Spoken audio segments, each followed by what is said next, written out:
Hello everyone, and welcome to the next edition of our webinar on Kings of Capital.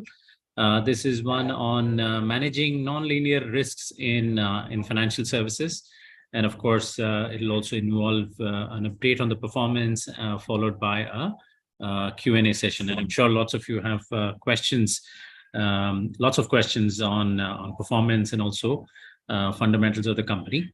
So without much ado, I'll hand it over to Shah, who's the portfolio manager of the Kings of Capital portfolio, to take us through today's agenda. Over to you, Tej. Thank you. Thanks, Pramod. So the agenda for today, like Pramod said, is about managing risks, especially when investing in financial services companies. And what we have seen historically is that these companies have over a period of time delivered share price performance, but suddenly we've seen nonlinear risks play out. And therefore, what we are going to cover today is largely around how do we identify nonlinear risks when it comes to financial services?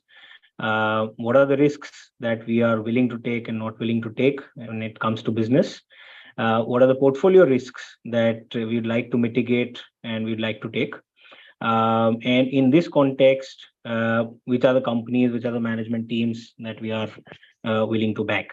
After that, we'll follow it up with an update on the Q2 FY23 performance, that is the quarter ended September, and then on to the KCP Portfolio Performance, that is the fund performance. So this is what we have seen historically when it comes to financial services.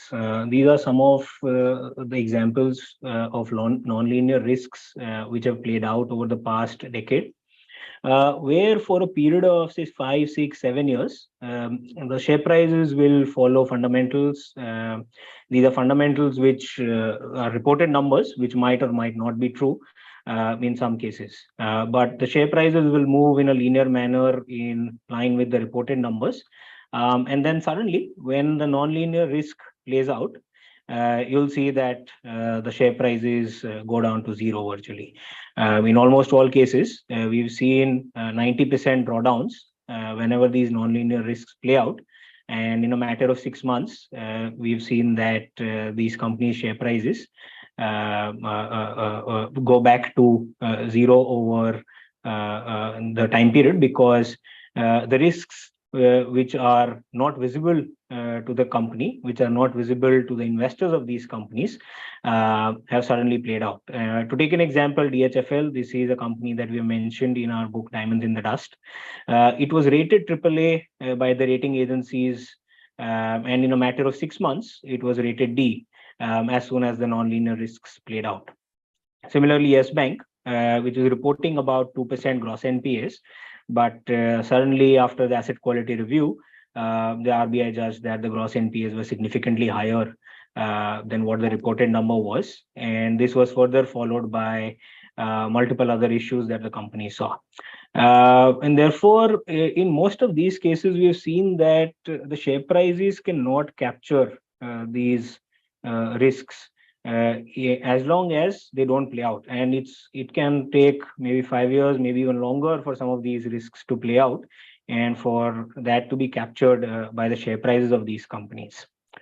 Now moving on to what are the business risks that we are therefore not willing to take, given that these can play out at any given point in time. It is also worth highlighting just one more thing. Say, if you just go back to that preceding chart, also worth highlighting, right? When you're in that downward part of the roller coaster, we're not going to find any buyers for these shares. So obviously these companies are sort of decimated today, but their equivalents were having a good run today.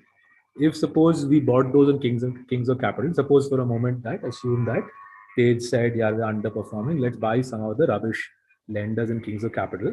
When that downward part of the roller coaster happens, right, there is no buyers for these shares. So it's not as if when you're in that 97-96% drawdown mode, we will find any buyers. And so if you own in your portfolio some of the equivalents of these companies, right? Remember, these sorts of lenders are still there in India. It's not as if the DHFL India Bulls type of lender is gone. These lenders are still in the country. Lenders of this ilk are still in the country. If they're in your portfolio, you will not find anybody who will buy those shares of you when the drawdown begins. Back to you, Tej.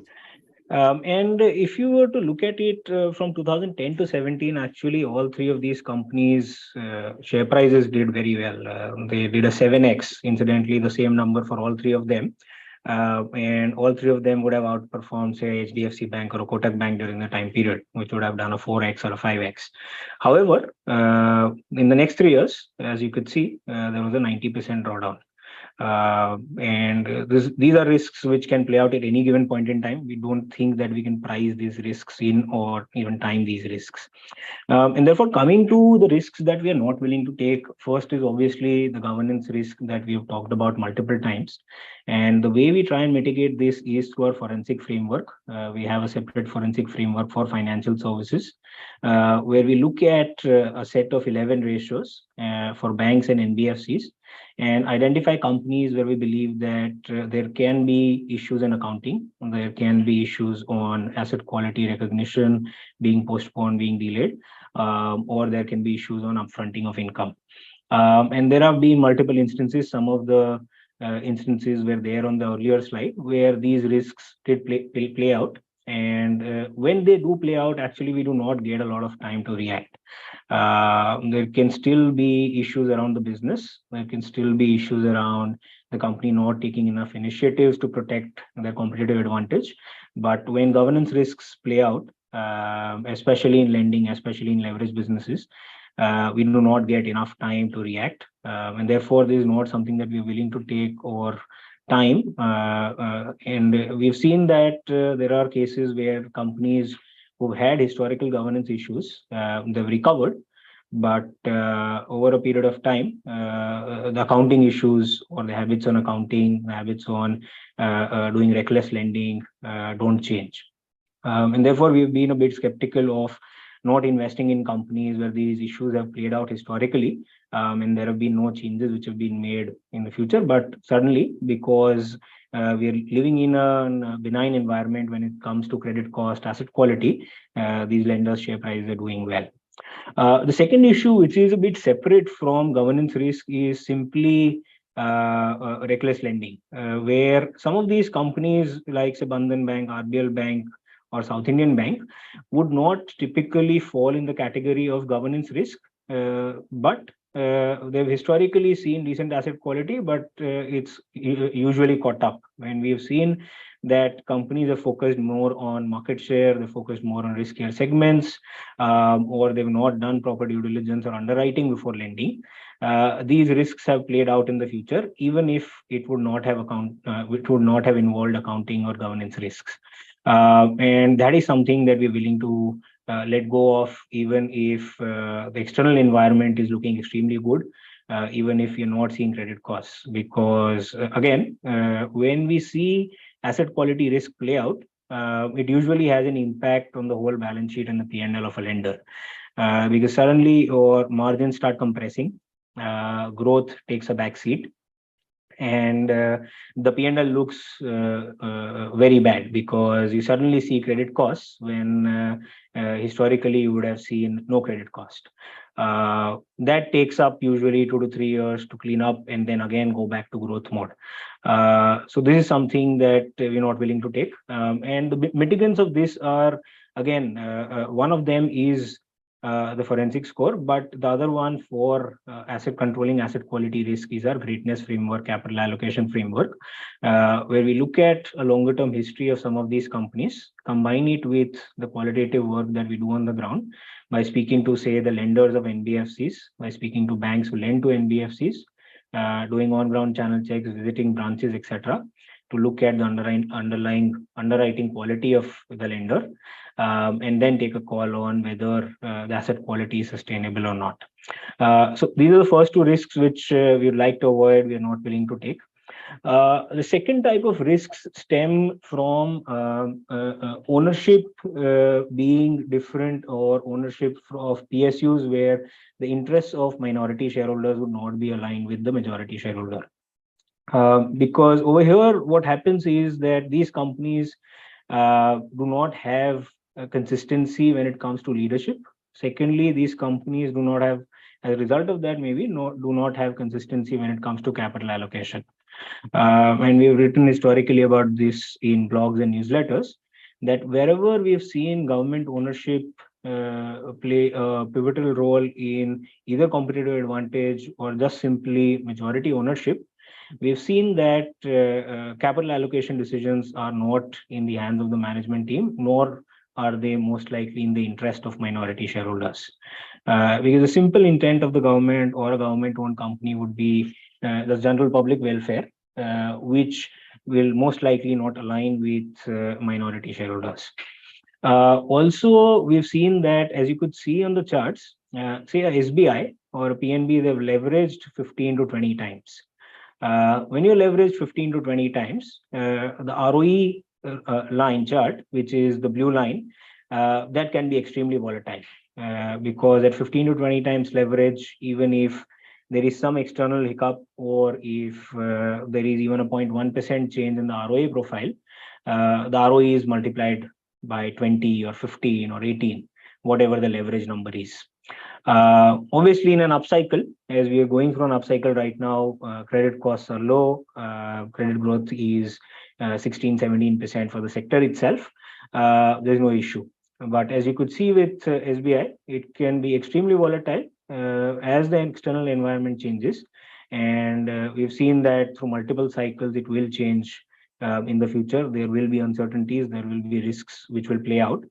And as a result of those risks playing out, you see the ROE being extremely volatile because leverage cuts both ways. When you're at 20 times leverage, 20 bips change in ROA can lead to 4% change in ROE.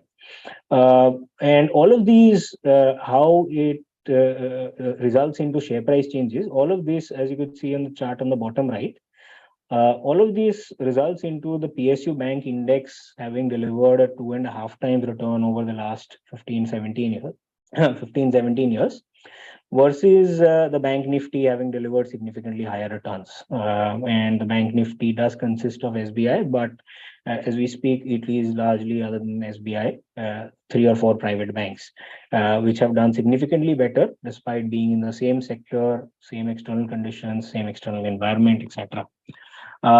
So again, this is something that we would want to avoid. We do not own any PSU stocks or do not have stocks which are PSU ownership, irrespective of the fact that over the past 12 months, they've done extremely well. But again, this is a risk that can play out immediately or maybe 2 years, 3 years out. The second thing, along with PSU ownership, is that there are a lot of companies which are leveraged 9 to 10x, even if they are not PSUs. And they would not either have adequate liquidity or they do not have adequate Tier 1 ratios. However, if you look at our portfolio, the Bank Nifty is leveraged 9 times, SBI is leveraged 20 times.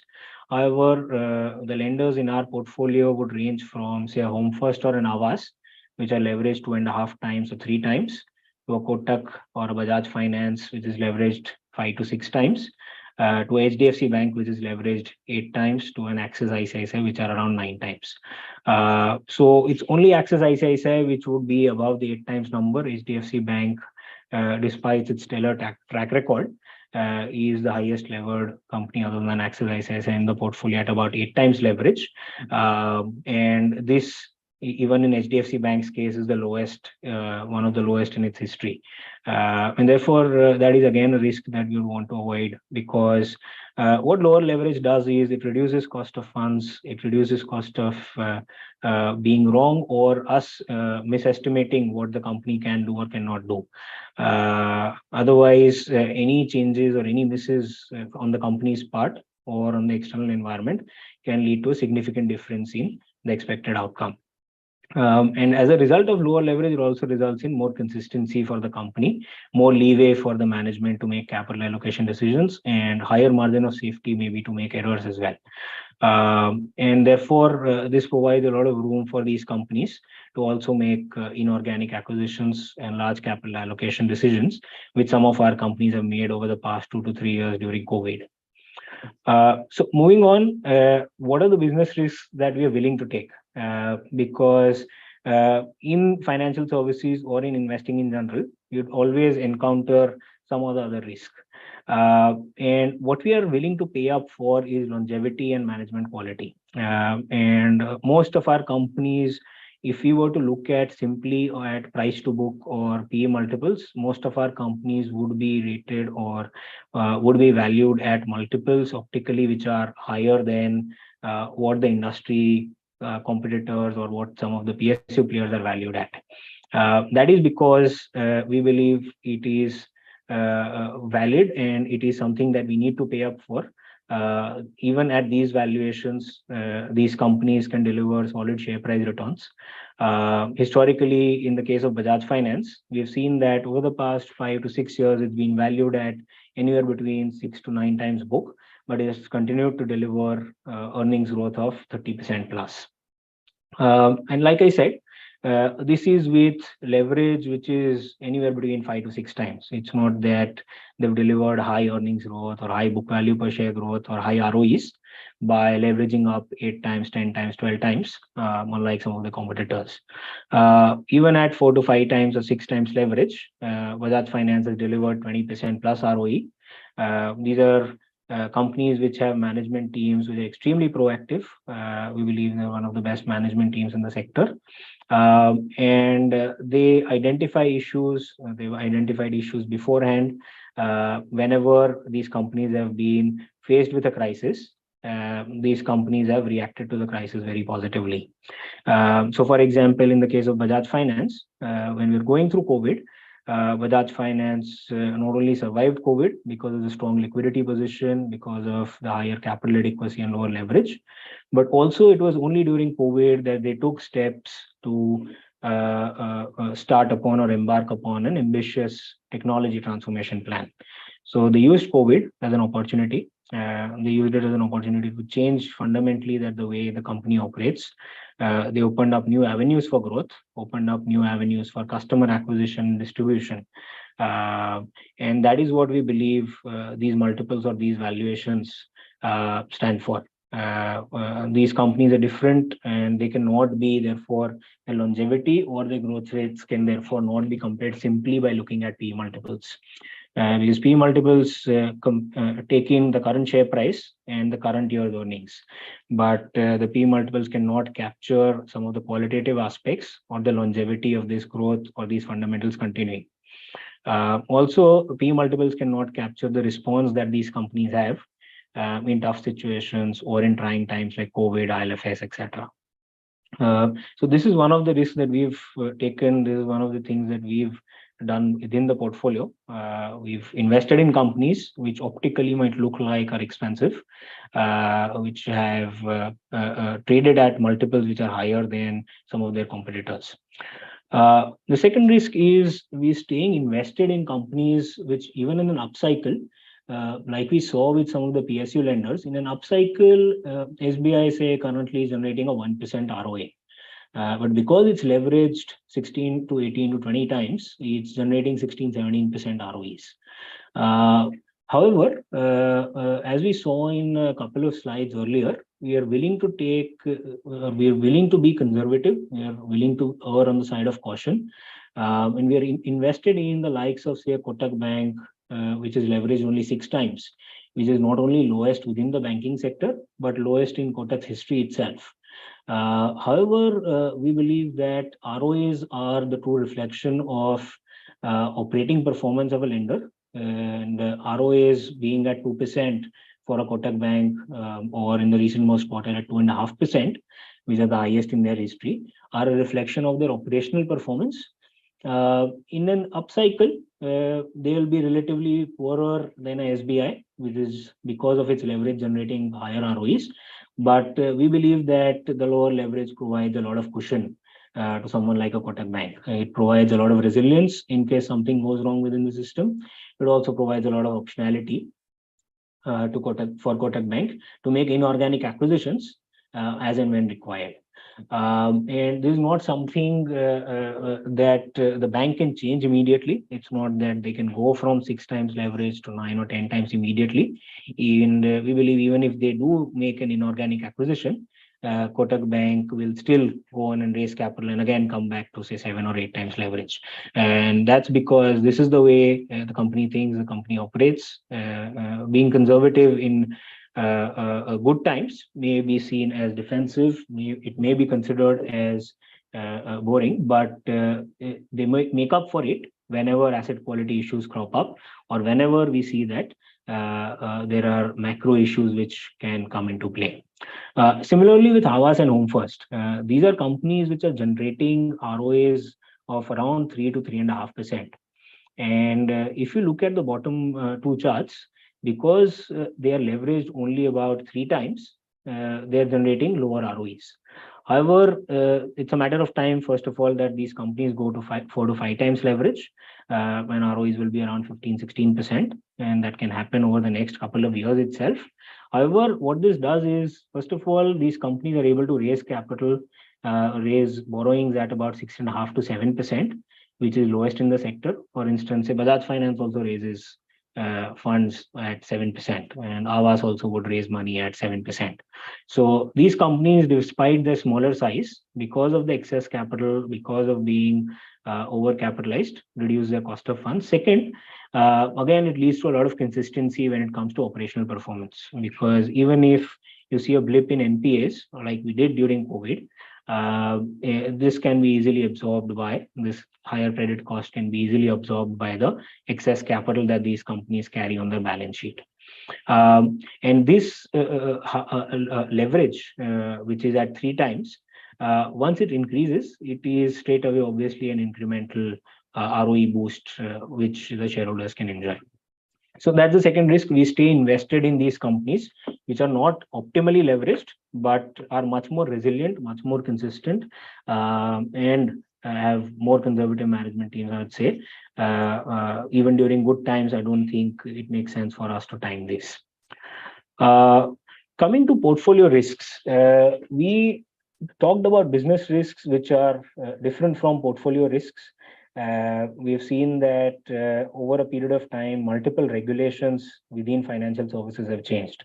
And I think the way to deal with regulatory risk when investing in financial services can most likely only be by diversifying rather than staying invested in only one subsegment. The second benefit of diversifying within various parts of financial services is that we have a pretty long runway of growth for whether it be banks, whether it be NBFCs, or even for non-lending financials. So diversification is not only for downside protection, but it's also for taking the benefit of all of these companies doing extremely well in each of these subsegments. Say, for example, within the NBFC space, the 4 NBFCs that we own, they're all growing at rates faster than the rates at which the banks are growing.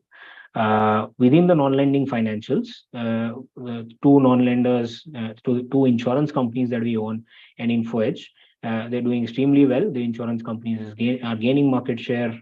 Info Edge is doing well in its core business. It's already seen 2 of its large investee companies getting listed in the stock market, which is Zomato and Policybazaar. So apart from looking at regulatory risk, there is also an upside by staying invested in some of these NBFCs and non-lending financials, which have a long runway for growth and are also doing well.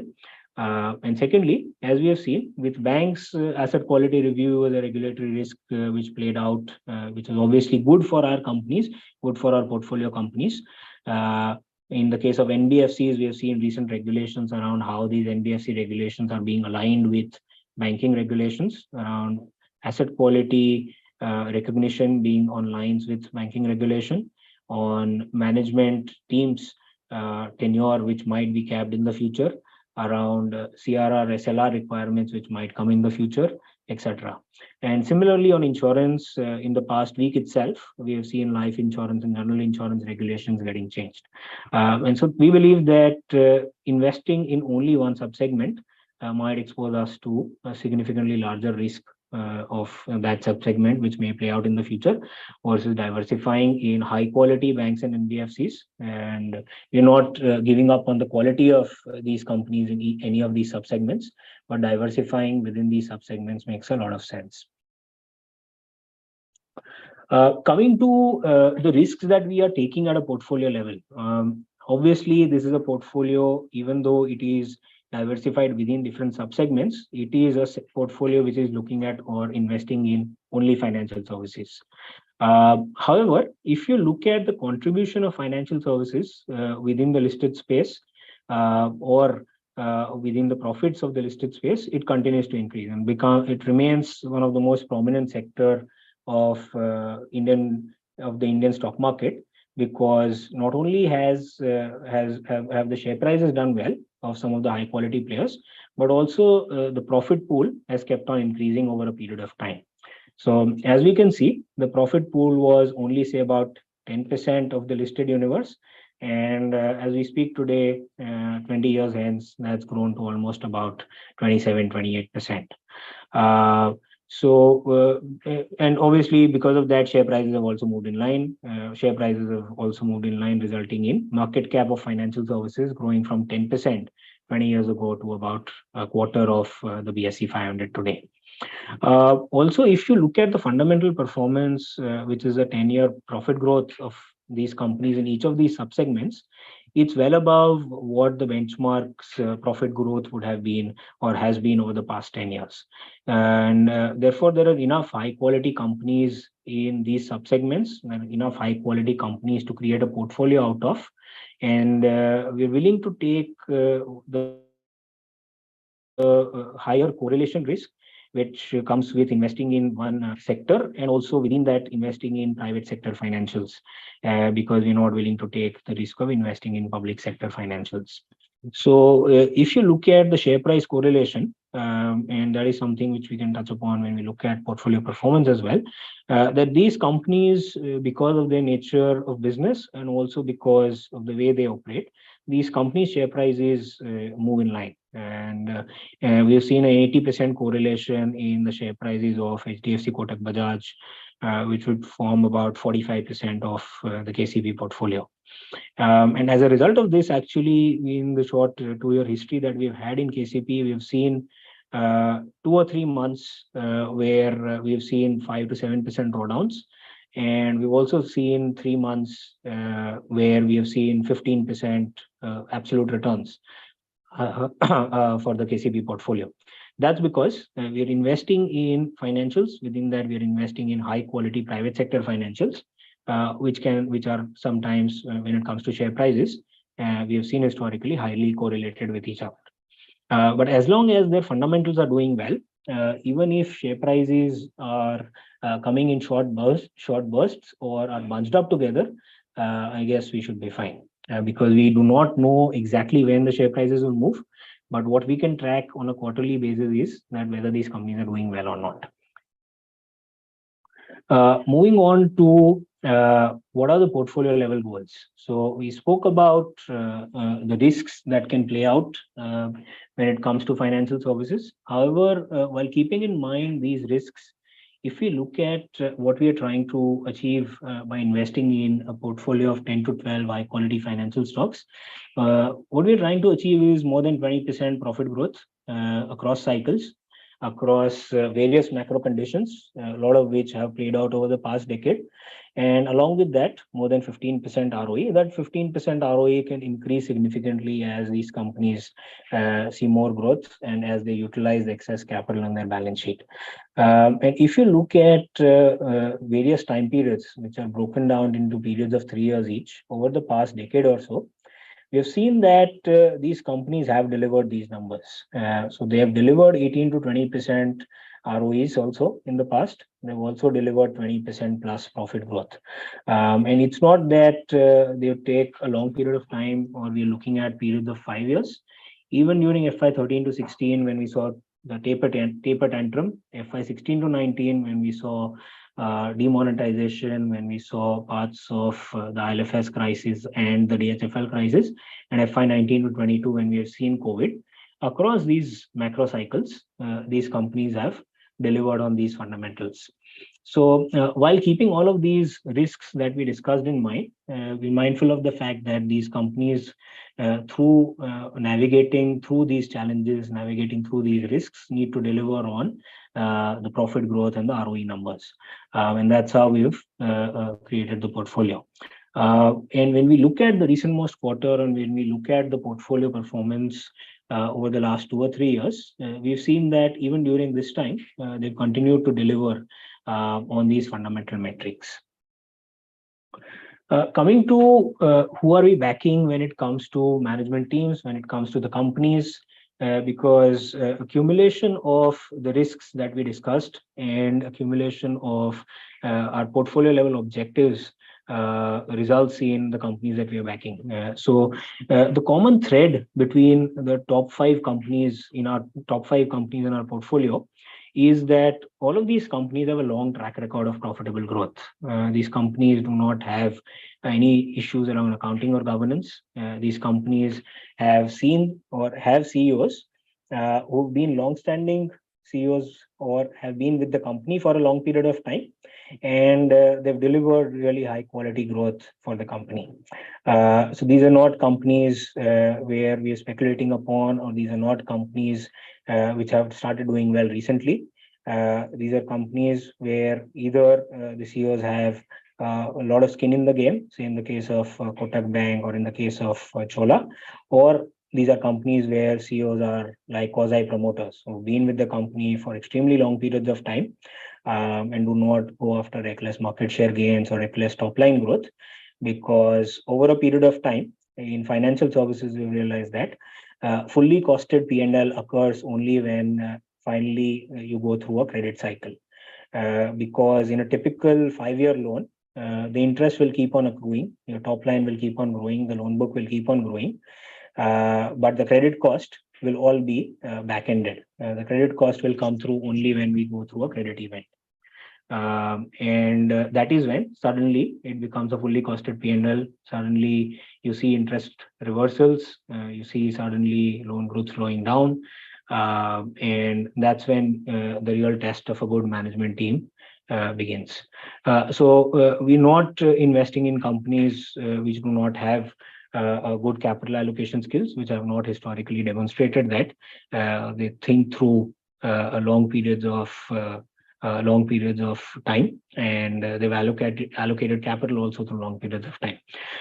Also, I don't think that means that these are all companies which will make no mistakes, and they're not CEOs who will make 10 out of 10 maybe right decisions, but on average we've seen that over time they made enough decisions, and we can trust their capital allocation track record to at least get 7 of the 10 decisions right. So obviously we need to be vigilant when we are investing even in these companies, but over a 5-year period, on average, we believe that given their track record, we have odds on our side. These companies will deliver more likely than not, rather than investing in companies where we do not have a historical track record of CEOs having made good capital allocation decisions. Moving on, because we've got a lot of questions in this, and we've also underperformed the index, underperformed some of the companies that you're staring on the screen. These are actually the top 5 performers when it comes to large lenders since we've launched KCP. And as you can see, the returns since the KCP launch has been higher than most of the large lenders we would own. But that's because of 2 factors. One is that some of these companies saw significantly large drawdown during COVID. These are PSU banks which saw 60 to 80% sort of drawdowns during COVID. And from that base, they've obviously delivered very good returns, because some of the fears, or actually most of the fears around asset quality risks, have not played out. There is, as we speak currently, good credit growth. The corporate NPAs which were feared, or the retail NPAs which were feared, have not been as bad as the expectations were during COVID. And from that point on, when some of these companies were in the midst of a capital raise and equity raise, we're seeing large amounts of moratorium and restructured book. These companies have delivered anywhere between 30 to 60% share price returns, and that too on a CAGR basis. But if you look at the returns of these companies over a longer period of time, which is the next column, you can see that they've really not delivered anything. It's only over the past 2 years, from a very low base, that they have done very well. Also, we do not have any evidence of leadership tenure being very consistent, because as per the regulations, these companies need to see chairman changing every 3 to 5 years. And that obviously is not something which is aligned to our investment style. As you saw on the previous slide, we are backing companies and we are backing management teams which have consistent capital allocation track record, and which have delivered over a longer period of time, not only on asset quality, but also on growth, risk management, profit growth, etc. So moving on, if we were to look at, therefore, over the past 2 years, again, this is in line with the previous slide. If you were to look at the returns, and this is only share price returns since the previous 2 years, returns of the companies which have had the highest issues on asset quality and have had the highest issues on their balance sheet have actually been the highest. So simply we would have invested in companies with the highest gross NP ratios, they've actually delivered the highest returns. On the other hand, the likes of a HDFC Bank or a Kotak Bank, which have had nothing to recover from, which have had no issues on the balance sheet, which have had no issues on asset quality, or have had no legacy challenges, they are the ones, because if first of all, the least amount of drawdown. Secondly, they do not enjoy the tailwind. They obviously have the tailwind, but they do not need the tailwinds that the sector is seeing currently to increase market share, to expand loan books, to grow their loan book at 20%, etc. So, for example, HDFC or a Kotak, even when the sector was growing at 5, 6, 7%, were growing at 20%. Even today, they are growing at 22, 23%. On the other hand, some of the other companies were growing at 6, 7% when the credit growth in the industry was 6, 7%. But today, when the credit growth is 16, 17%, they're growing at 16, 17%. Plus, there are no NPAs. As a result of that, we've seen that companies which had the highest amount of stress, which required the sector tailwinds the highest, have, on a share price performance basis, done the best, especially from the COVID lows. However, we believe that it's essential to control risk. We cannot invest in companies which would have 8%, 10%, or 15% gross NPAs, because currently we are seeing a downtrend when it comes to NPAs. We're seeing NPAs reduce across the board, but it is very likely that, as we have seen historically, a period of low NPAs, high growth is usually followed by a period of higher NPAs, asset quality again going through a rough phase. We can't time that. We don't know whether it will happen next year or it will happen 2 or 3 years out. But it is always better to stay invested in companies which are doing well, which have done well historically, irrespective of what the macro has been. Moving on to the recent most performance of these companies. If you look at the lenders, especially, whether it be the largest private sector bank in the country, HDFC Bank, or whether it be the smallest NBFC that we own, Home First Finance, loan growth has been extremely broad-based within the portfolio. So HDFC Bank has grown at 23%, Home First Finance has grown at 35%. And all the other companies have grown at almost similar rates. They're extremely healthy. Like I said, credit growth within the industry is also 16, 17%, but these companies have grown at a rate which is even higher than that. Secondly, these are companies which are not seeing any stress as we speak. Net NPA ratios are lower than pre-COVID levels. Despite 2 waves of COVID, these companies are seeing net NPAs of 0.3 to 0.5%. Chola is an aberration. That's because they are into vehicle finance, where 75% of their NPAs they are able to recover. And most of these delays, they will not need to provide for. So provision coverage ratios, credit costs are lower because it's 100% secured lending. As a result of this growth, these companies are currently investing in they're massively investing in distribution, they're massively investing in hiring manpower and technology. And therefore, they're seeing in most cases elevated OPEX, but that is being set off by the lower credit cost. So we are seeing highest ever ROAs for most of these companies in their history. So HDFC Bank 2%, Kotak at about 2.5%, Axis 1.8%, ICICI Bajaj at 2.1, 5.5% respectively. These are ROAs that these companies would have not delivered in a very, very long period of time. And along with that, these companies are still investing in distribution and technology, like I said. So for the next few years, we believe that this growth should sustain, ROAs should sustain. And as they use up their capital, the ROEs, which themselves are again at almost historic highs, there is a lot of room for them to expand further, because the likes of a Bajaj or a Kotak or HDFC Bank are at all-time lows when it comes to leverage and sweating the balance sheet. As we see growth further coming through, they'll sweat the balance sheet more, ROEs can expand further, and we'll see these companies continue to gain market share. Now, coming to the non-lenders in the portfolio, if you look at HDFC Life and ICICI Lombard is the easier one again. Very healthy numbers, 20% plus growth. ICICI Lombard has also seen profit growth at 30% plus. And ROEs have again gone back to the 18, 19, 20% number.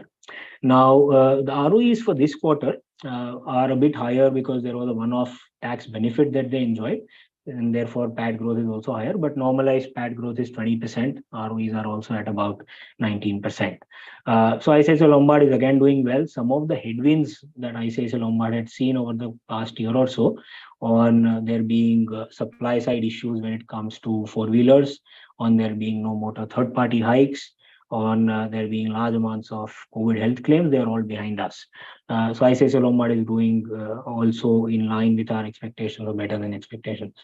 Coming to HDFC Life, HDFC Life is not an annuity sort of a business where the premium growth for the quarter, when we measure on a year-on-year basis, is dependent upon what is the amount of premiums collected during that quarter. So therefore, we need to look at a 2-year or a 3-year figure, because there can be base effect which comes into play. In the case of HDFC Life, they continue to gain market share. ROEs are again at around 18%, which is what they've been for the past few years, in line with our expectations. And therefore, if you were to look at the overall portfolio and our expectations of these companies, HDFC Bank would expect to grow at 19-20, but it's growing at 23. Kotak, our expectation would be 20-21 at best. It's growing at 25. Axis at 18 versus our expectation of 16. Similarly, Bajaj Finance, we would have a number of 27-28, but it's at 31. So these are all companies which are doing 3-4% ahead of fundamentals, maybe because of the tailwind that the sector is enjoying. Credit growth is high, it's broad-based, etc. But we're seeing that the fundamentals are doing extremely well. However, a large part of it maybe still has not translated into share prices. So despite these fundamentals, a lot of these companies are trading at valuations which are lower than pre-COVID levels, and in some cases lower than what they were, say, 5 years, they have been in the past 5 or 7 years. And that is because a part of it is largely because there is not a lot of differentiation between, say, today, HDFC Bank, Kotak Bank versus some other lender, some other, maybe even a PSU lender, because some of the risks have not played out. Because even those PSU lenders are growing at 16-17% in line with credit growth, while HDFC Kotak is growing at, say, 23-25%. But like we've discussed in the earlier slides, there are risks which can play out in any given point in time. Secondly, the credit growth or these tailwinds are not permanent. There will be times in the future when we see that tailwinds will turn into headwinds. There will be a cyclical uptick in NPAs, and it's then that this absolute performance, fundamental performance of 20% plus consistent growth, which these companies have delivered now for the many quarters since the past 2, 3, 4 years, that will also translate into share price growth. Finally, moving on to the long-term picture, last 5 or 6 years, as you can see, loan book growth numbers are 25, 26% for the KCP lenders, higher than the bank Nifty. Gross NPAs remain range-bound. Gross NPAs for the KCP lenders are the lowest over the past 5 or 6 years.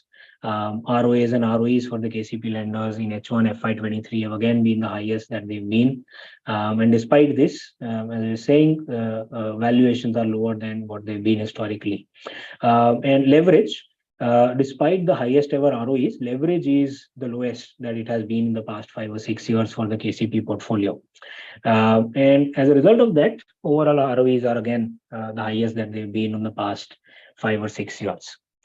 And finally, coming to the overall portfolio performance, we launched in July 2022, like most of you would know, end of July 2022. Since then, the bank Nifty has delivered 30% plus, while the portfolio has delivered about 11% post fees and expenses. Large part of it, as we've explained before, is because the likes of HDFC, Kotak, Bajaj, etc., high quality lenders, some of the insurance companies have not done as well as the likes of, say, an ICICI, Axis, or SBI. And that is what the earlier discussion was on, that some of these companies saw a large drawdown during COVID. They've done well since then. Plus, there have been sectoral tailwinds that these companies have enjoyed. Happy to take questions from here on. Okay, thanks. Thanks, Tej. This was a lovely presentation. Some of those numbers are quite startling, and it amazes in terms of how the market sees these numbers actually. In fact, it makes you question whether fundamentals have any bearing on stock prices or not. I think it's worth flashing up that summary slide again, the one at the right at the end stage. That was remarkable. Sure. You're comparing Bank Nifty and KCP. Because I think that brings out in a way, that's investing at its essence, right? That if we are quality investors, and those who are watching are interested in quality, if you like investing in quality, and let's take just one row. Let's take the ROA row. You've got KCP basically doing 3% ROA. Bank Nifty is doing 1.8%. So even if you leave the fact aside that KCP grows faster, even if you leave that aside, two lenders, one growing at 3%, one delivering an ROA of 3%, and another delivering one ROA of 1.8%. That's, to my mind, a no-brainer. The lender with 3% ROA will beat the lender with 1.8% ROA hands down. And that 1.8% ROA, as we discussed, right, the 1.8% ROA that some of the lower quality lenders in India are generating in a benign economic environment is unlikely to hold up, whereas that KCP 3% will hold up. So in effect, on a like-for-like basis, on a cross-cycle basis, the KCP lenders are going to do twice the ROA of the non-KCP lenders. The KCP lenders will do twice the ROA of the Bank Nifty. And if over and above that you take growth into account, to our mind, it's a straightforward equation as to why not just staying invested in KCP, but putting more money in KCP makes a lot of sense. A, you make money, and B, you avoid the roller coaster, the blow up that they showed you with DHFL, India Bulls, and the Yes Bank in the previous avatar before it was nationalized. Right. So I'll begin with this question, perhaps on that aspect. Kaushik Shah asked this question that, look, majority of investors like FIs, DIs, HNIs who invest through AIFs and PMSs or directly can see these numbers as well, right? To understand the asset quality risks as well as the governance risk. What then explains this sort of a gap in performance between, say, PSU banks and the sort of lenders that we hold? Is it perhaps the market was overestimating the weaknesses of those banks, or overestimating the strengths of? Now the assessment is sort of bridged. Effectively, what's in the price? Sure. I think there are two parts to that answer. One is that if you look at these returns, these are from COVID lows. And those returns from COVID lows have been obviously amped up by the fact that companies which saw the largest drawdowns had the highest amount of stress on the balance sheet. And therefore, if you look at the column on the 10-year CAGR number, that is not significantly or is not very encouraging. So one part is that a large part of the catch up is because these companies were trading at, say, half a time price to book, 0.6 times price to book. And on top of that, if you generate even a 15% ROE and you go to even one time price to book, that's a simple doubling of the share price. And that's about 100% return. So some of these companies have seen that.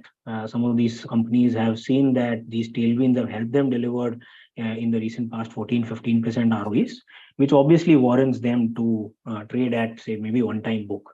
And some of the risks maybe were overestimated during COVID, and they did not play out. If they were not overestimated, some of the risks did not play out. The second part of the story is, I think, which is a very important thing, is time horizon. Where we are not here, or we do not have the ability to time the market. Some of the investors can see that these risks are there. I think even most FIIs, DIIs know the risks we've spoken about in this presentation. It's not that these risks are hidden. They've also seen these 10-year returns. They have been investing in the Indian markets for a long period of time. It's not that only we would know about these risks. Even they are cognizant of these risks, but I think they're willing to take these risks because they believe that as and when the time arises for asset quality stress to come up, which is maybe 6 months from now, maybe a year from now, they'll exit these stocks and move back to high quality investing. The only difference is we're not doing that. We're not taking that bet of investing in these stocks when the credit growth is good, when the asset quality is benign, and then switching back to high quality names. So I think time horizon is one of the largest factors when it comes to why other people are not maybe looking at these things.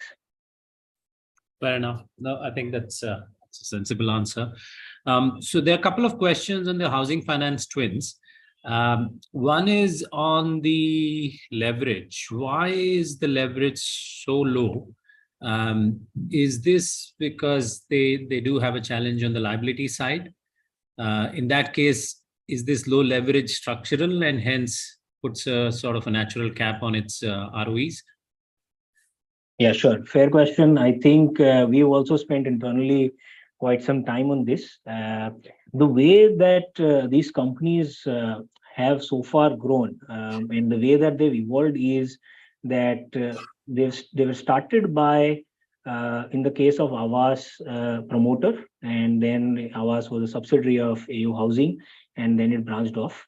Till the time it was a subsidiary of AU Housing, it was funded internally. It was a time when the leverage was at levels which a normal affordable housing finance company would have, which is 7 times, 8 times, etc. After the private equity investors which bought AU Housing came in, the leverage was significantly lower, and then they went public. What this does is that this reduces, like I was saying, the risk of being inconsistent, because whether your ROA is 3.5% or whether it's 3.8%, you deliver an ROE which is within a plus minus 1% range. So errors from our side as investors or errors on the side of the management teams are reduced.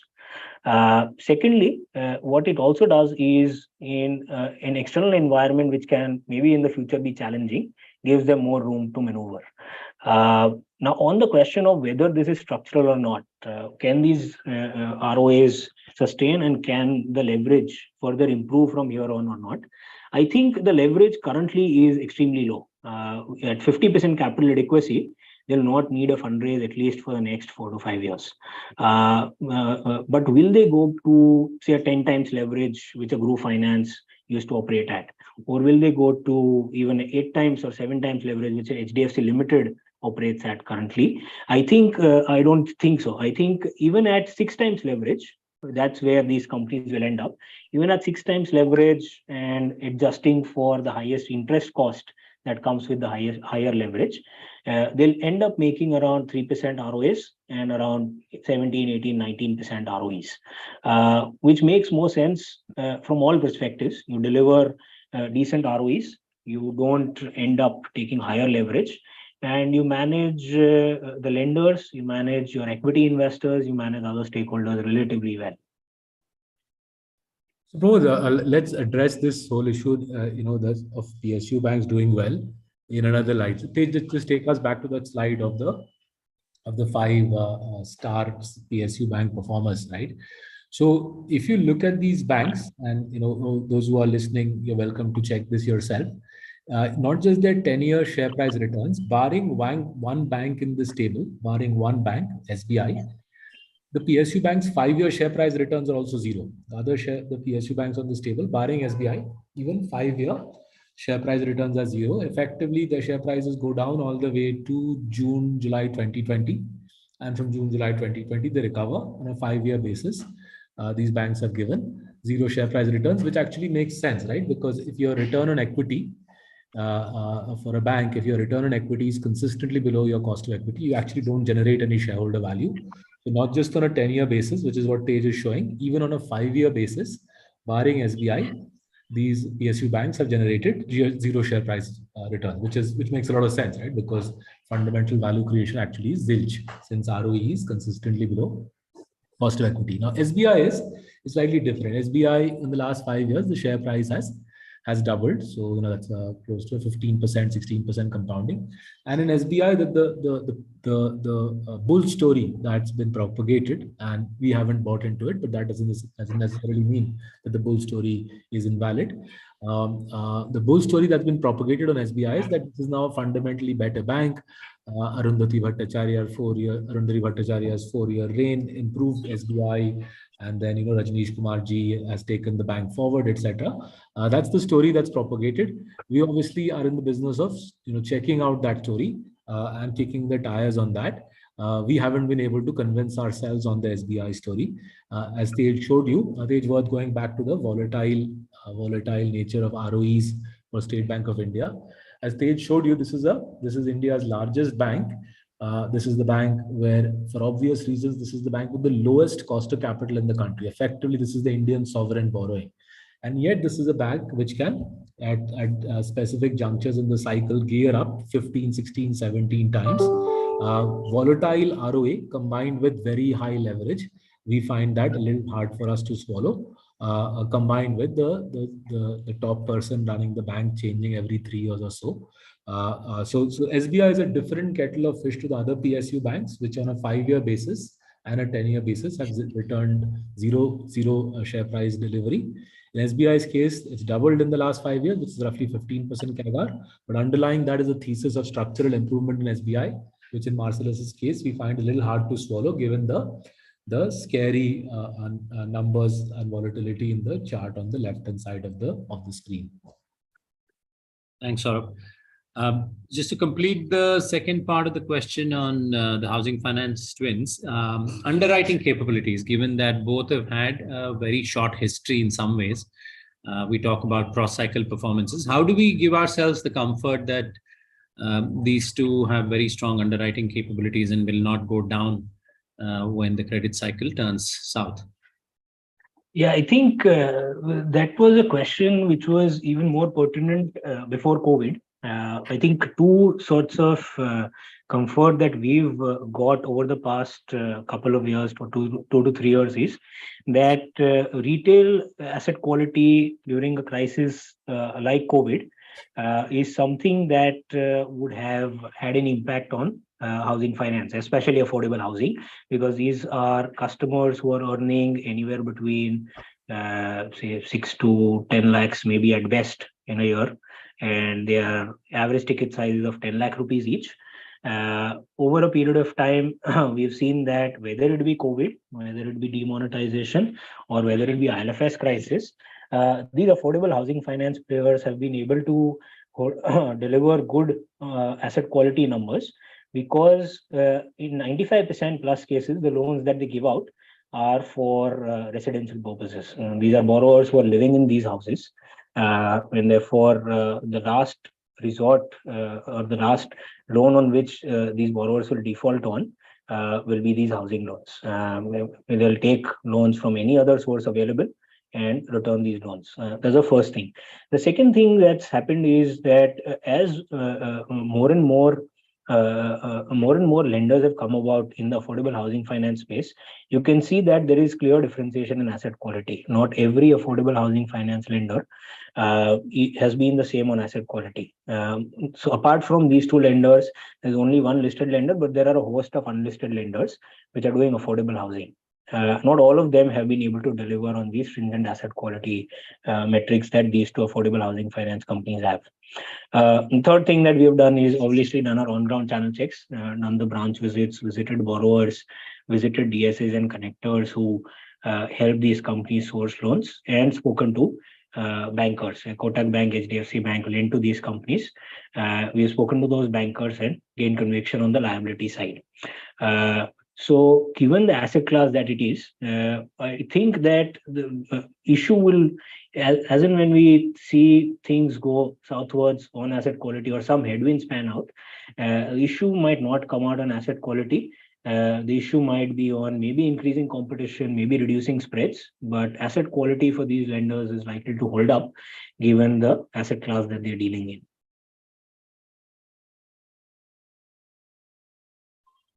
Fair enough. There's one question on HDFC Life, given it's been a laggard, not just during the KCP stint, but also prior to that. And it's been a laggard, not just in terms of stock price, but also on the fundamental side. How do we see that turning around? I mean, fact that they're gaining market share in a weak industry doesn't help our clients. They still need to make money. Do we see the industry's prospects itself turning upwards? Yeah, so if you look at HDFC Life over the last, so the recent most quarter, as you can see, the recent most quarter also they gained market share. The growth itself for the industry, like you said, was low. The industry was growing at only 5%. But a large part of it is because of the base effect, because premiums for a quarter are measured on a year-on-year basis, where, say, if you would have collected 100 rupees in the previous quarter, then only if you collect 120 rupees in the same quarter next year, does it show 20% profit growth. It's like a flow number for an asset manager. The flow number for an asset manager in a particular quarter is very different from, say, the loan book of a lender. The loan book of a lender will not run off very quickly, because even if you don't disburse in a particular quarter, you can still show a 15%, 18%, 20% sort of growth. Because what we are comparing on a year-on-year basis over here is only a flow number.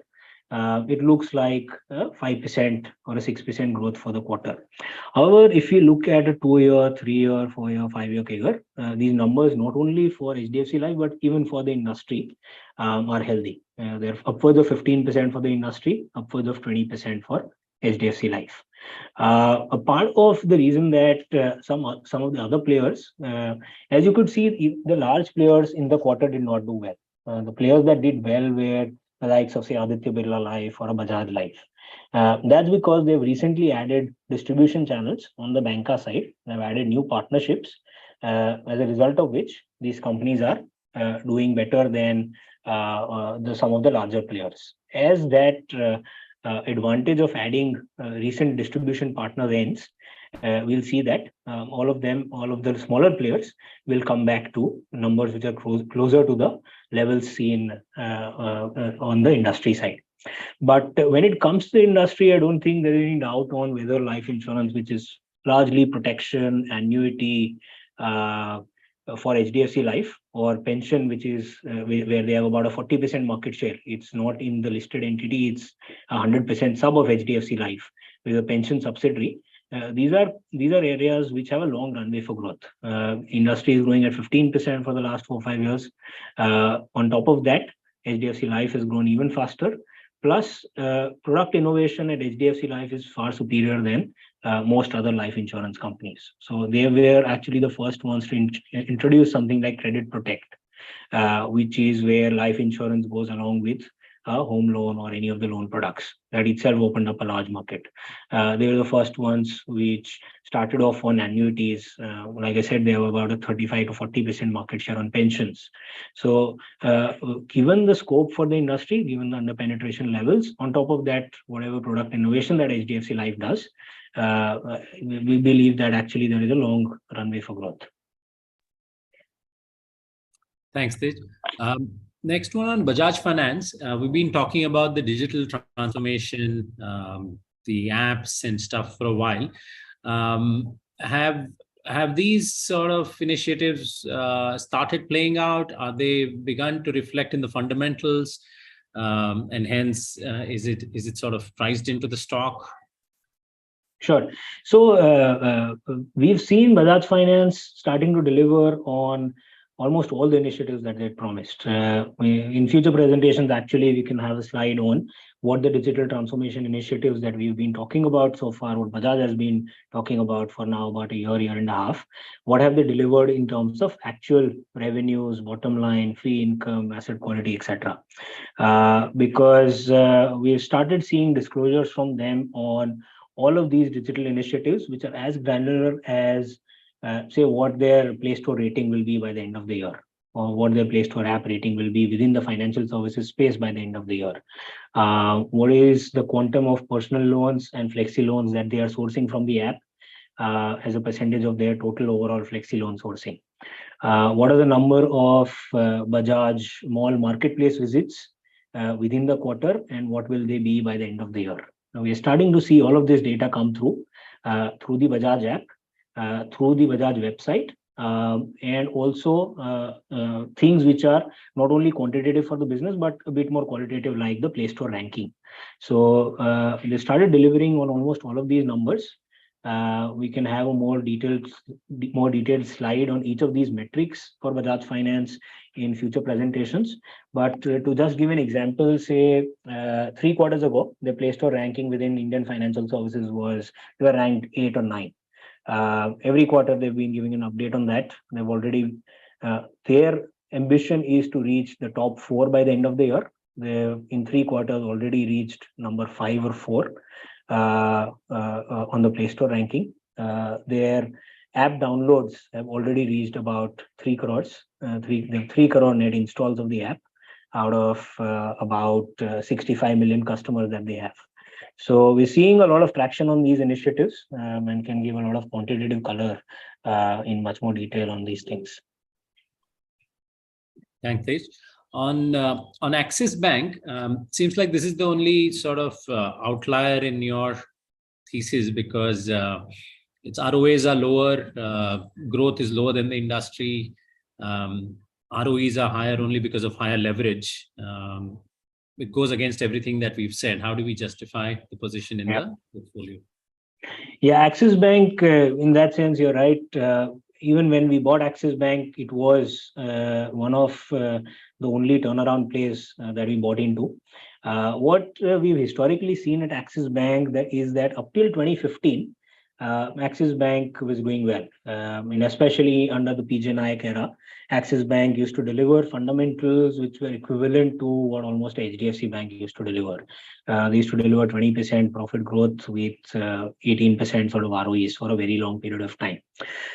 Since 2015, since the corporate asset quality cycle turned, Axis Bank went downhill. However, in 2019, since the new management has taken over, we've seen that they've gone and made a lot of changes when it comes to underwriting, when it comes to hiring the right people, when it comes to not taking risks which are extremely chunky. Because what went wrong for them was they took a lot of chunky exposures on the corporate side during the corporate asset quality cycle. And as you could see in the numbers, a lot of those things have started to play out. They went extremely risk off for the past 2 years. And as a result of that, this did see the margins shrink. So they cleaned up the asset quality issues, but that came at the cost of margins shrinking, because they went extremely risk off. They started to do more of mortgages, more of plain vanilla products. But as they solved the asset quality issues, and which was the right thing to do, they've now finally seen that they can gradually start increasing margins, gradually start increasing something like, say, credit cards. They've got within the portfolio, yes, the highest leverage, but we believe that over the next year and a half, that leverage number will come off as they go for a fundraise. They're also seeing, as a result of that, highest ROEs, which is at about 17-18%. So their ROEs actually are now the highest that, again, they've delivered in about a decade's time. The 1.7, 1.8% ROEs that we are now seeing is because of all the work that they've put in over the past 2 to 3 years under the new management team of cleaning up the asset side, cleaning up the issues that they had historically, and putting in place the right team at the top level, hiring the right people at the middle level, etc. And yes, it was something which was the only turnaround play in the portfolio, but that was because they had 15 years of solid history before that behind them. And now that's turned around. Fair enough. On HDFC Bank, this is perhaps the longest period where the stocks have not gone anywhere, despite strong fundamental performance. What do we attribute that to? Is that something to do with the impending merger, which could entail costs? How do we factor that in? Or is there sort of a derating because of the management change? Aditya Puri leaving HDFC Bank, has that had any effect to the fundamentals? Yeah, I don't think it's got to now do with management change, because if you were to look at the last 2 years since COVID and just analyze the issues that HDFC Bank, or the worries that people had on HDFC Bank, first of all, it was obviously the management change. Then there was COVID. Then there was some issue on the auto side where there were issues on auto loans. After that, there was the credit card ban. After that, there was a ban on digital initiatives. However, through all of this, I think it would be the only lender who could have overcome all of this, and through all of this, delivered 20% loan book growth, delivered 17 to 18% ROEs. It's worth using that slide on HDFC Bank, right? You got one where the market share gains are shown, right? Where the market share rockets from 7 to 11%, I think, in 4 years, right? I don't have this slide in this presentation. I'll take it out. Carry on. Yeah. So through these issues, HDFC Bank has continued to deliver the same numbers that it used to deliver before COVID. Secondly, we've seen the share price performance. It's been like this even during 2000, 2001, 2002, 2003 for 4 long years. During that time, HDFC Bank used to deliver 40% profit growth. Despite the 40% profit growth for 3 to 4 years in a row, the share price did not move anywhere. However, then obviously from 2004 to 2007 or 2008, we saw the share price move and catch up with fundamentals. Also, if you were to look at what's happened in the larger ecosystem, I think it's a catch-up play for most of the other lenders who were not doing well before COVID. Like I showed on one of the previous slides, companies which are not doing well before COVID, they were extremely worse off when it came to asset quality, availability of capital, liquidity. On the other hand, the likes of a HDFC Bank or a Kotak Bank were doing very well. So it's some of the catch-up play which has led to the derating. And yes, like you could see on the slide, asset quality is not an issue. Growth, loan book growth, profit growth is not an issue. Market share has been increasing at the cost of the rest of the system. So I think some of it has to do with the fact that it was valued much higher than some of the private peers like ICICI Axis. They've caught up. Secondly, we have been through an environment where there were some worries, but they've delivered on that. Those worries have not played out. But can't pinpoint to it being related to maybe Aditya Puri retiring or maybe the merger, because even before the merger, some of the concerns were already there. In fact, this market share gain that circled on the screen, 4% in four years. Even if you add up the entirety of the private sector bank sector, you don't get this sort of market share gain. And not only have they delivered the market share gain, they maintain growth and asset quality. The asset quality numbers here, Just 1 second. So I'll have to, the asset quality number shown here, this is an order of magnitude better than most other private sector banks. This net NPA number, net NPA number for other large banks in our country, where would that be? Almost 2 to 3 times of this number. This is a unbelievable. Gross NPA would be 4 to 5 times higher. So you're growing like a rocket. You're growing. You're gobbling up market share, and you're keeping net NPAs. And as whoever's asked the question rightly pointed out, the share price has come off. So obviously, logic suggests we load up, and we are loading up across portfolios in this bank, right? It makes no sense not to load up. You're getting sparkling performance with fundamentals rock solid year after year. But on the merger bit, Tej, is there anything in HDFC's book, for example, the developer financing book, which is worrying the market, or how do we see that?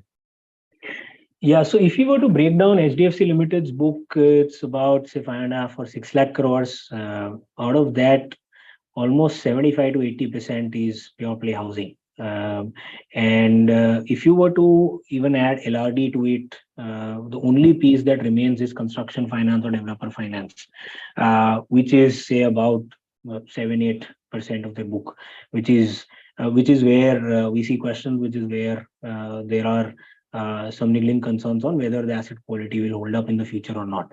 But we've seen segmental disclosures for that book, and even if we were to take 7 to 8% of HDFC Limited's book, which amounts to say about 50 to 60,000 crores, that on the base of HDFC Bank, which is a loan book of around now 15 lakh crores, does not amount to a significant large portion. The second bit is that a large part of that book will not be regulatorily allowed to be taken over, because whatever is land financing within that is not allowed to be done by a bank.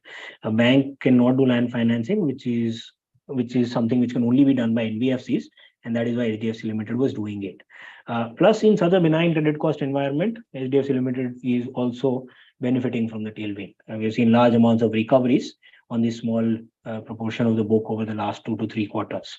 So I don't think that is something that we would specifically want to worry about. I think just on that point, right, worth highlighting, there's a blog that Kings of Capital newsletter that's on our website. And folks, these are all free. Everything on our website is free to access.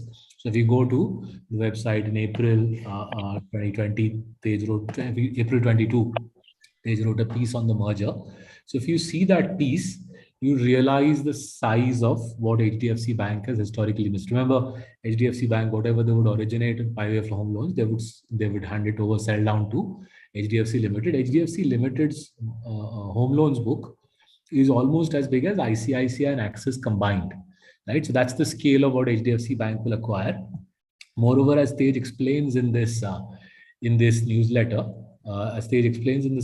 historically, because HDFC Bank hasn't had access to home loans. Remember, home loans are the stickiest asset in Indian lending, right? Typical home loan tenor page would be 10 years, right? Typical home loan hangs around, right? Whereas a typical credit card loan or car loan will hang around for 1 or 2 years. HDFC Bank is remarkable. HDFC Bank, without having the stickiest asset in Indian banking, still grows 20%, still grabs market share, right? Now that HDFC Bank will have the stickiest asset in Indian lending and a giant home loan book, you can imagine what that does to credit growth for HDFC Bank, right? Loan growth for HDFC Bank almost certainly vaults upwards, because they now have the asset which they historically hadn't had. They were basically running a race with other two-legged banks with only one leg and still doing a great job, right? Now, just to put that in perspective, in Tej's April 22 newsletter, he's highlighted that housing loans per branch historically for HDFC Bank was a mere 18 crores. For SBI, it was 23 crores. And for ICICI Bank, it was 46 crores. Now, can HDFC Bank bridge the gap between 18 crores and 46 crores now that it will have HDFC inside it? You bet it can, right? It might not bridge the gap entirely, 18 ka 46 nahi hoga, but even if 18 goes to say 35, even if 18 goes to 35, broadly doubles, it will be a real boost for HDFC Bank. The most efficient, the most lucrative asset in Indian banking has been on a risk-adjusted basis, home loans to the sort of people on this call. HDFC Bank didn't have too much of it on its books, and now it will have it.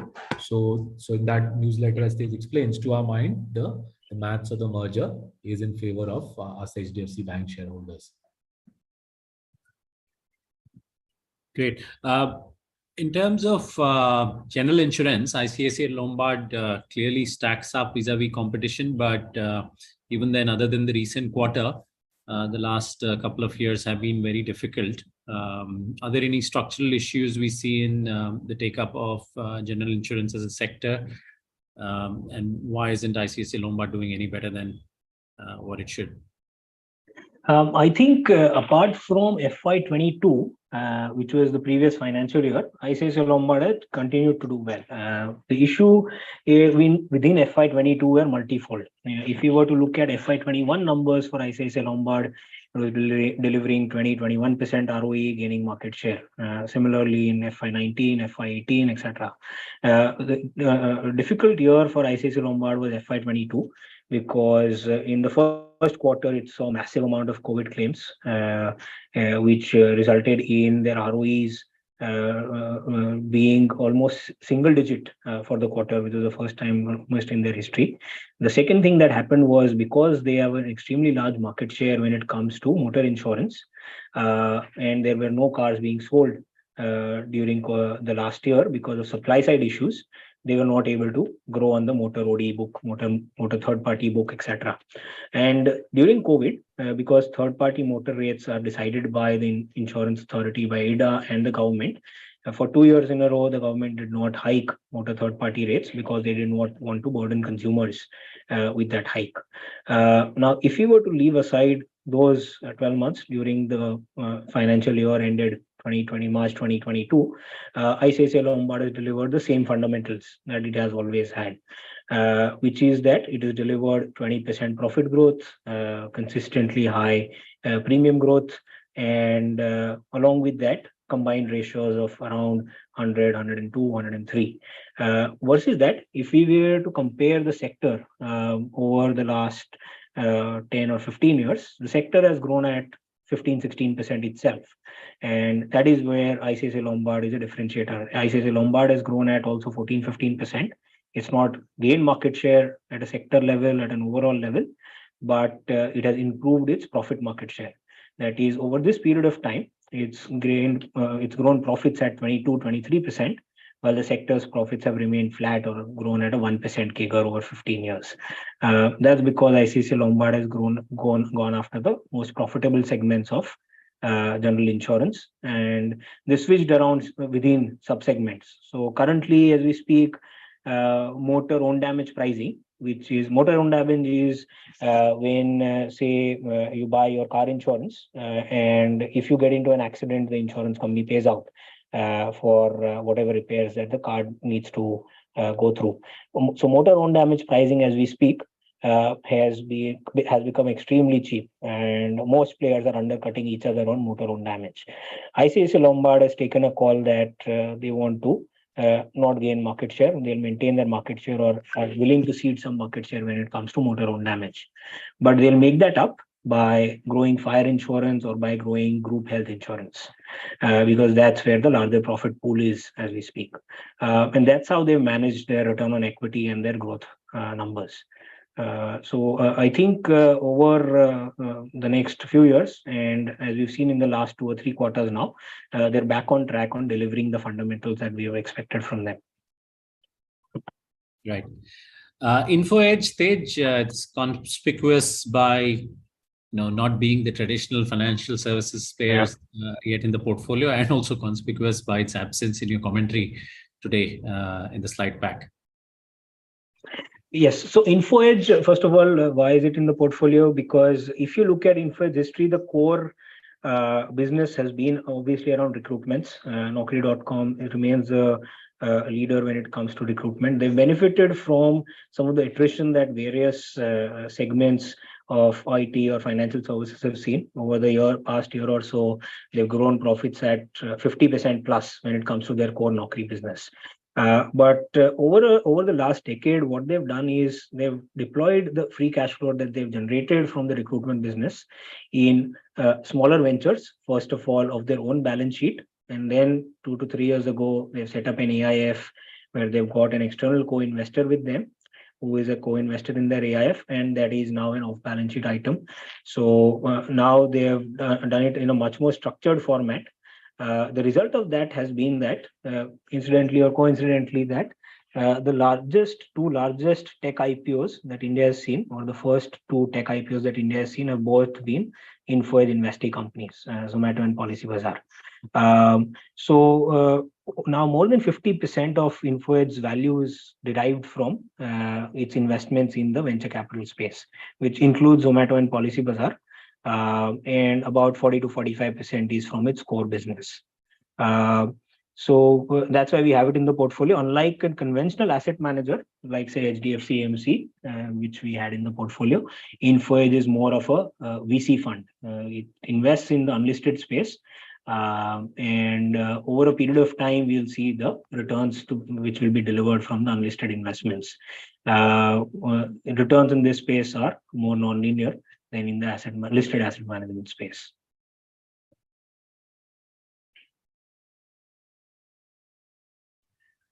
In the interim, how do we evaluate its capabilities as an asset manager? What do we draw comfort from? Just like you showed fantastic fundamentals for the rest of the portfolio, how do we know that Info Edge is performing in line with our expectations? Yeah. So I think there are two parts to it. One is we obviously need to evaluate the core business because if there is no free cash flow or if they are faltering on the core business, there is no incremental allocation that they can make to the venture capital business. So that's a simple part. That's like looking at the fundamentals of any other company. And that is something that we can evaluate on a quarterly basis. For the venture capital business, what we've done and the team that covers Info Edge has done is they've looked at the process of investing in early stage companies that Info Edge follows and whether that process is similar to what the best in class venture funds within India or outside India have followed or not. And a large part of the success of a VC fund can be attributed to whether the team can source the right number of deals, whether they are being able to look at most of the deals that are available in the ecosystem or not. Then the second part is selection. So we believe that they've got a differentiated mindset. They've in one way got more permanent capital than some of the other venture funds have within the industry, which is what a lot of founders appreciate because there is no specific time horizon that Info Edge comes with. For example, they've still not completely exited a Zomato or a Policybazaar, even after it's become listed. And we've seen in our channel checks that a lot of founders value this, and that is how they differentiate between Info Edge and some of the other VC funds, some of the larger VC funds which are there in the ecosystem. The other thing that we've looked at is obviously past track record, whether the frugality that they talk about in their own business, have they been able to implement that frugality with their founders, whether that message they've been able to convey to the investee companies that they've invested in. And that is another way that they've differentiated themselves from some of the larger VC funds, which might be after larger round of valuation, etc. While Info Edge knows that it's become one of the largest internet companies to be profitable in India, and they've done that over 20 years. They know what it is to sustain profitability, and they've conveyed that to the founders that they've invested in. So that's what we keep a tab on because linear, like I said, returns will be non-linear. You'll see 3 or 4 write-offs out of 10 investments and 2 or 3 really successful investments, which will deliver an overall IRR for them of 20 to 25%. I think just on that, Pramod, one of the things we are noticing, right, the world over in venture capital is unless a venture capitalist is able to influence regulatory policy, right, there's a good chance that the investments will be wiped out due to adverse regulatory change. So in China, for example, adverse regulatory change in the education sector pretty much wiped out the valuations of the ed tech companies, right? Similarly, again, adverse regulatory change in China led to the rideshare market basically consolidating around one player. we've seen this in India as well, that for the foreign VCs, it is actually very difficult. Whether they're sitting in Gurgaon or Bangalore, the foreign VCs have found it in the last several years very difficult to constructively influence policy. And it is notable that InfoEdge's investee companies rather are consistently on the right side of policy change. And we think this will be an abiding characteristic of Indian venture capital investing. Whether you make tech investments, you make fintech investments, you make rideshare investments, you make food delivery investments, unless you're able to constructively influence policy in the manner that the InfoEdge management / promoters do, it'll be very difficult for VCs to make money in India. Right. So that brings us to the last question, Saurabh, and perhaps you can answer this, which is around this whole thing about fintech and disruption. Clearly, financial services, for various reasons, lends itself for technology-based disruption more than other sectors. What with blockchain, now with central banks coming with digital currency, which could theoretically sort of disintermediate the entire traditional financial services system across deposit taking to lending to insurance. How do we see the KCP portfolio in that context? So look, on crypto, the less said, the better, right? I think crypto is the story, the unraveling of crypto is playing out in front of you. So I don't think we in Marcellus have any specific vantage point on that's any better or worse than what you enjoy. We've always believed that there's an inherent contradiction between the two purposes of crypto. One is it's supposed to be a medium of exchange, and yet it's supposed to be a investment asset class. If it's a medium of exchange, it has to be stable. If it's an asset class, it has to give you great returns. And we've always believed that investors in crypto get caught between those two stools. And as the unraveling of crypto over the last several months reveals, those two tenets of crypto are mutually conflicting. Is it an asset class, in which case it can't be a medium of exchange? Is it a medium of exchange, in which case it can't be an asset class? It has to be one or the other. Now, CBDC, central bank digital currency, if you read the RBI's paper, this is basically fiat money, except it's in virtual form. There is no difference between, the RBI's paper is pretty clearly saying that there is no difference between CBDC as the RBI envisages it and fiat money. It is digital, it's currency notes, effectively in digital form. Why could that be a good thing for the country?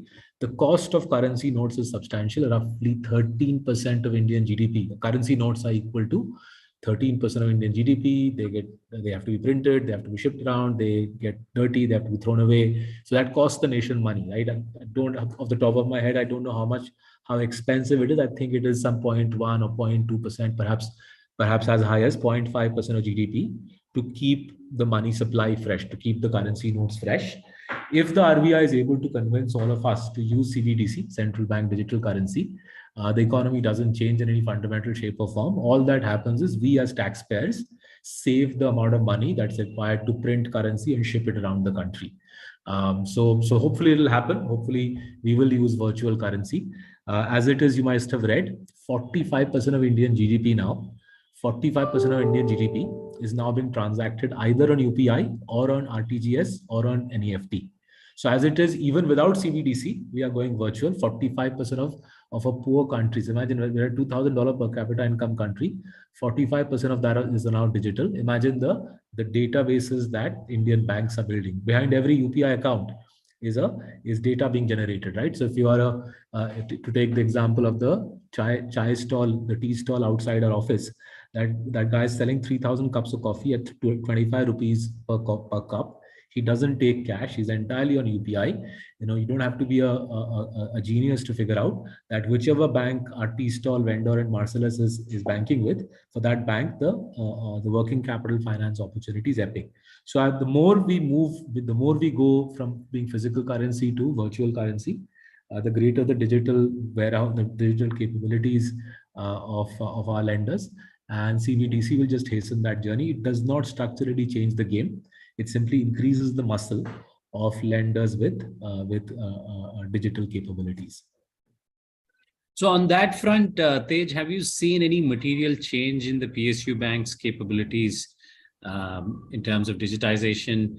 There's one interesting question that said, okay, for those who are saying that this time is different for PSU banks, they argue that there has been a spate of mergers where PSU banks have consolidated themselves, and therefore, from a governance perspective, it's easier for perhaps the finance ministry to look after fewer banks.